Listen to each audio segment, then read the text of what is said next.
मकोका लावण्याचं काम SP जोरात केलं आहे। परंतु जे आरोपी आहेत मकोकातले आरोपी जर आकाच्या केसच्या तारखेला जिल्हा सत्र न्यायालयात येऊन जात असतील, त्याच्यानंतर हा जो गोट्या गीते आहे, जो आता महादेव मुंडेंच्या प्रकरणामध्ये बी संशयित आहे, बापू आंधळेच्या प्रकरणामध्ये तोच संशयित आहे आणि त्याचे कारनामे मी सांगण्याची गरज नाही, मला वाटतं सगळ्याच टीव्यांनी त्या ठिकाणी घेतलेले अशा प्रकारचे आरोपी जे गोट्या गीतेसारखा आरोपी अटक व्हायला पाहिजे।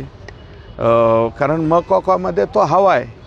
ठीक आहे, आता महादेव मुंडेंच्या प्रकरणामध्ये कुमावत साहेबांची नियुक्ती SITची नियुक्ती माननीय मुख्यमंत्र्यांनी अगदी तडकाफडकी केलेली, परंतु तो मकोका दाखल झालेला आरोपी आहे, मोक्का दाखल झालेला आरोपी आहे।